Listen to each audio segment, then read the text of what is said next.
Curling vines frame a dusty forest path which leads deep into Sukna forest, nestled into the Himalayan foothills. The distant roar of the Mahananda River can be heard, reassuring for every explorer looking for reassurance of their direction of travel. Like the river, the forest path is never a straight line. For what is ever a straight line in the natural world? It runs along like the letter S, damp in places, remnants of the rainy season, the monsoons that nourish the soil for 4 months here. The unpaved paths, like the tea gardens nearby, are a reminder of the presence of humans, those who have come to visit the forest before you. Trees grow thicker as the path cuts deeper into the forest. We're here to visit a special place, a cottage in the forest. But before we get there, let's begin with a little wind down.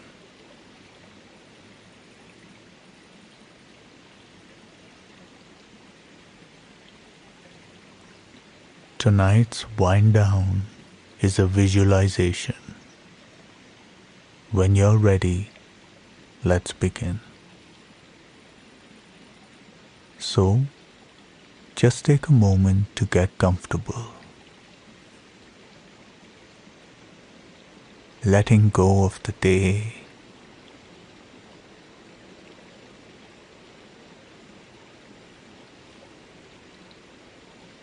Enjoying that feeling of having stopped, of having nothing left to do.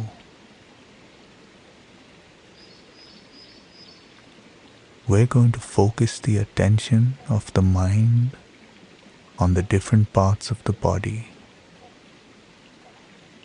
watching as the muscles in the body switch off for the night, leaving the body feeling rested and leaving the mind more at ease.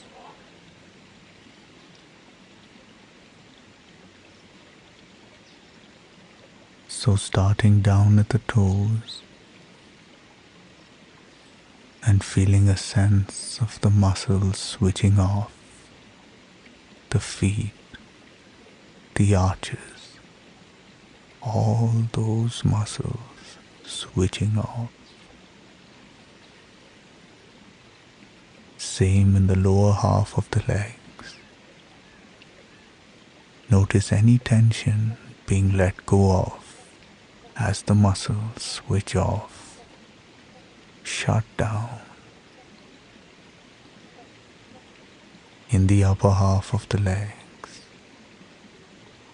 any tension melting away, being let go of. Into the area of the hips, the pelvis. Again, any muscles shutting down for the night, completely at rest. Everything from the waist downwards is heavy, at ease.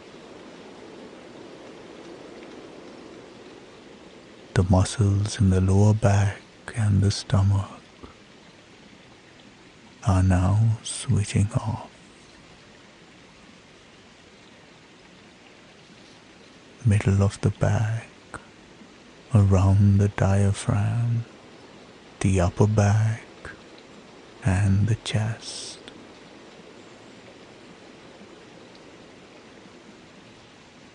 So any muscle not needed shutting down, switching off for the night. The shoulders switching off.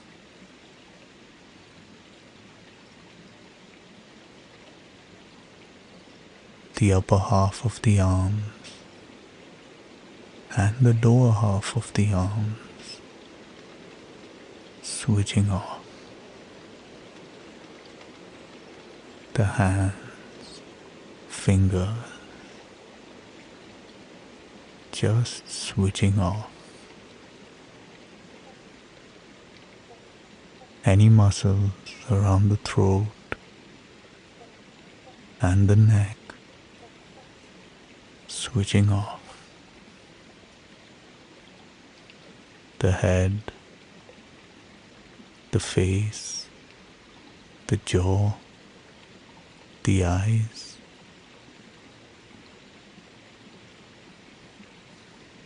Any last areas of tension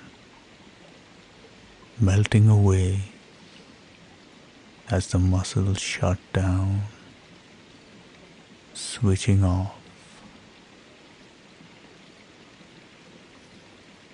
At rest for the night,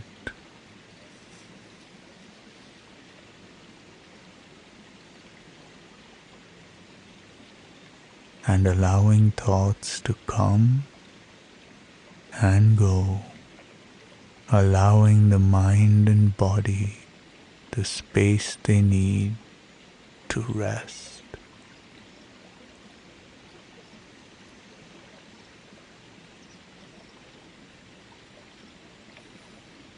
It will be evening soon. The Bengali word for this time of the day is Godhali. Go is cow and dhuli, dust. The time when cows return home, raising clouds of dust. That gentle light, so soft that you could almost feel it inside your body, is now resting on the mountain peaks of the Himalayas. Autumn stubbornness has taken away the leaves from the highest branches of the trees. This allows views of the mountains to pass through the sieve of the thin branches. The river Mahananda looks slim from here. A few months ago, elephants would come here to drink water. Water and salt left for them by people from the forest department. The light is growing damp, the birds becoming invisible, their tails turning into leaves. But it is not for the animals one has come here. It is to see another living thing, the mountains, the sun now retiring, taking off their daylight shine like pieces of jewelry, changing into night clothes, a loose robe of soft darkness. The lamps in the houses in the hills are gradually being switched on, and simultaneously, as if it were part of a concert, a response from the sky, the stars becoming visible. One more over there, until one's eyes almost come to shut, like the day's eyelids.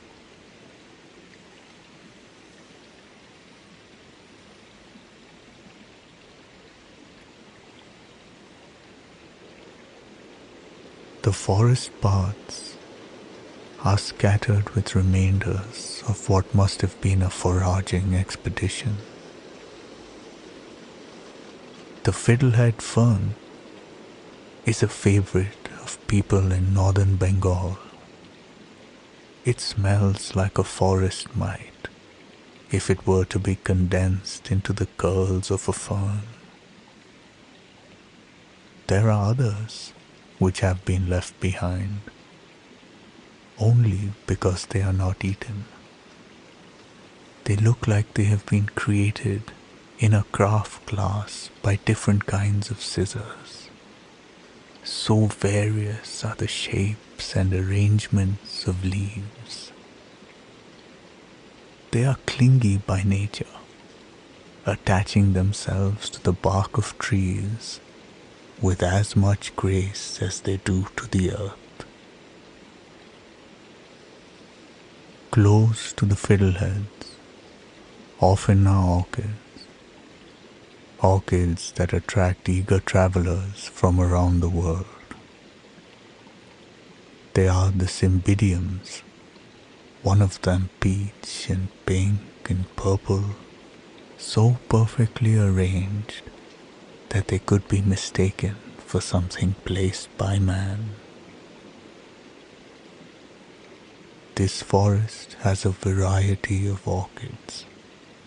They hang from tree trunks and branches, their bodies freckled with color combinations so unique that they aren't likely to be found anywhere else in the natural world.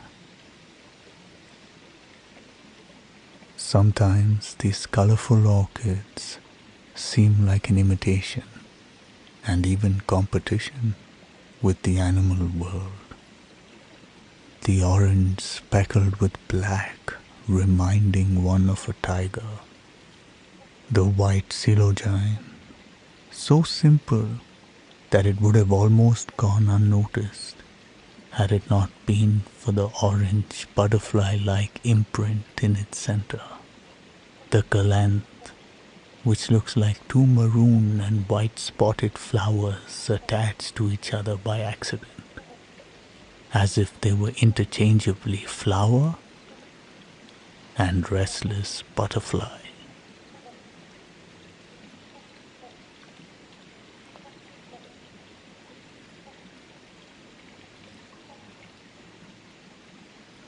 The naming of the Sukna forest was not coincidental. Sukna means dry in Bangla, and one can hear the history of that word in this place. The throat feels dry when one utters its name. Sukna. The forest floor fights when it is walked on. These sounds of fallen leaves and dried twigs, as if their waterless bodies are seeking water. A couple of months from now, the body of the forest floor will be moist with dew. But now, we are in a season of transition. And yet, when one walks barefoot, as so many do when they come here, returning their bodies to the earth that is denied to them by city life, they think of it as a process of healing, of recuperation, of a self kept away from them in installments of daily living. The large leaves are more brittle. The sal leaves, stitched together to make serving plates before the arrival of plastic to life in these parts, make a high-pitched sound when a foot lands on them, like a giant potato chip cracking. There are the others, teak and sisu, shimul and gumari, their trunks and fat branches carried away to carpenters to make furniture. Their leaves have stayed back. They will lie like this, alive in changing color and form, looking at the sky until It is time for them to return to the soil, to become part of the floor, part of the bed on which they are now lying. When the wind blows from the mountains, the leaves rush and play, a music that comes from dryness, from the encounter with the air.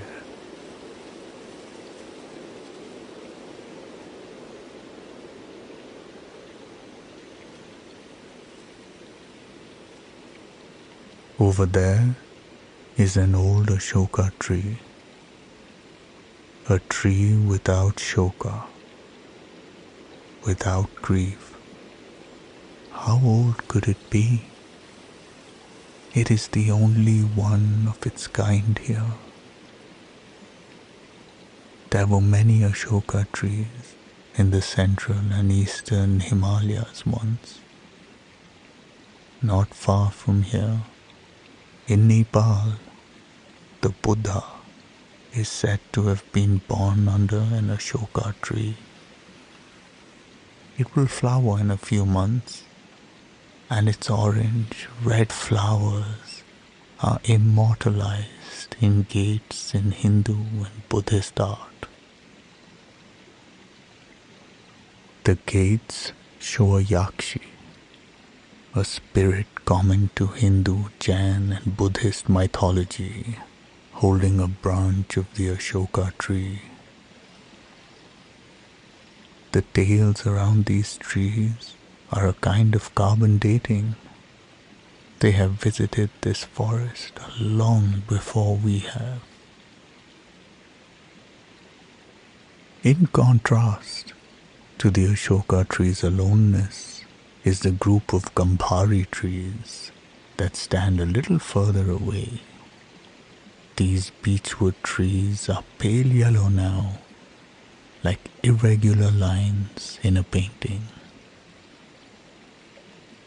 The Gambhari leaves, with their sharp ends, look restless always, as if revealing their hunger for light in these terrains.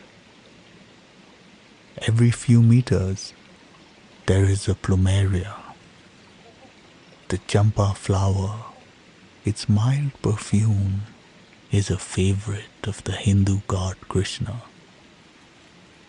Here they lie below the tree that is beginning to lose both leaves and flowers. The Jarul, also known as the pride of India, fills this forest, this place with trees so high that they pierce through the sky.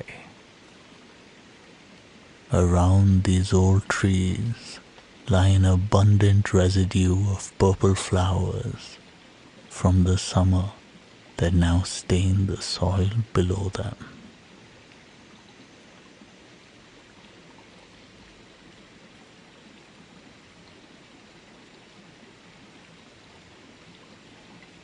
The mountains are blue here. They look like they are related to the sky, like parts of the sky have fallen off or stopped to rest and then forgotten to leave. On some mornings, the mountains resemble smoke rings with the forest at its center, like a mouth.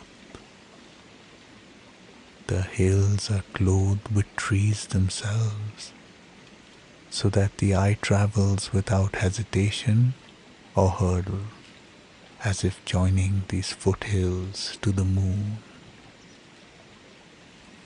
The mountains change color from time to time, secretive gray and green in the rain, and brown and yellow in winter. Its peaks are now beginning to grow whiter in autumn. They might have resembled graying men, except that it is not age that brings the mountain's transformation. Some of the highest summits in the world are here. The icy peaks grow mass as the winter months approach. They dazzle during the day, dusted with the sun. But it is in the evening that their grace becomes most evident, suffused with saffron that leaks from the sky onto their heads. They stand bathing in the light as it changes into orange, then pink and peach, until all color is replaced with white, sagely and solid, a beacon in the surrounding dark. At this time, on a late autumnal evening, one finds the secret of their name leaking into our eyes. Himalaya. Him, Alya. Him, snow, Alya, home. Himalaya, the abode of snow.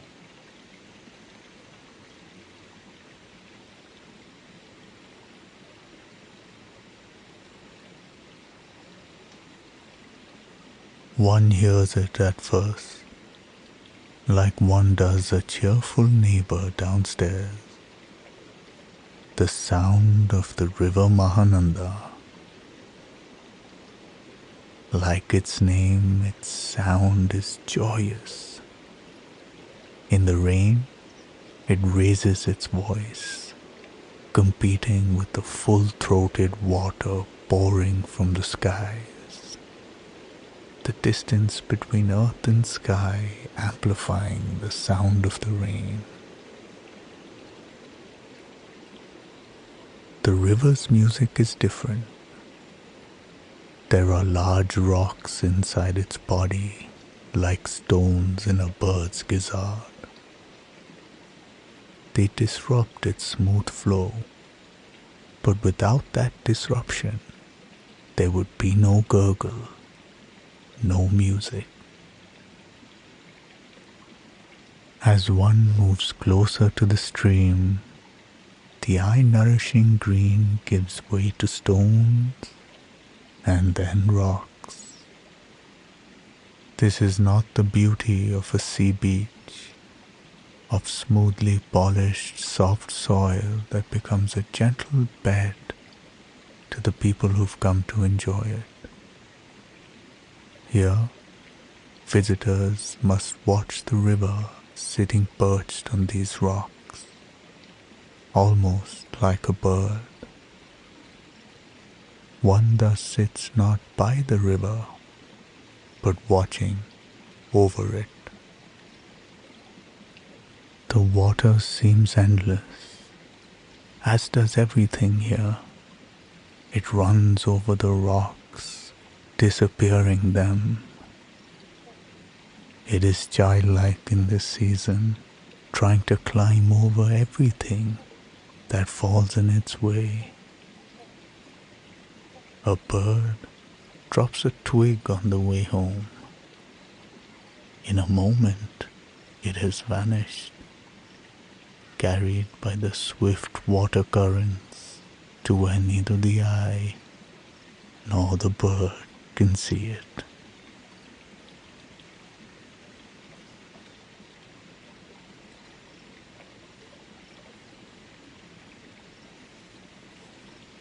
It comes like an appetizer, the tea gardens of Gulma, before one enters Sukna. Near them is a large playground where children play football all day.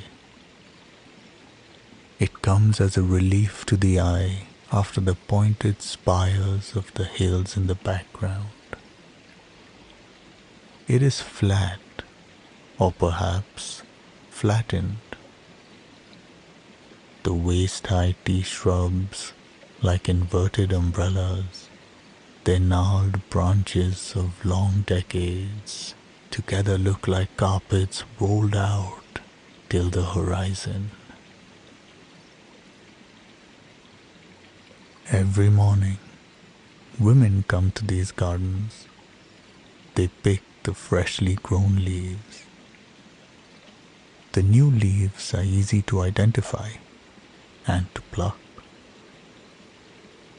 The curious half-folds of the tenderest greens sprouting from the carpets of tea shrubs.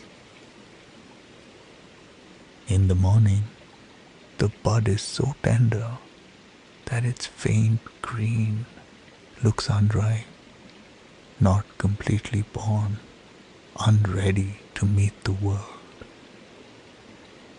But on a moonlit night like today, the air becomes scented with the fragrance of young tea leaves, and the tea estate looks like an inky, reflecting surface. The glossy leaves and their moon-soaked shadows become indistinguishable from each other.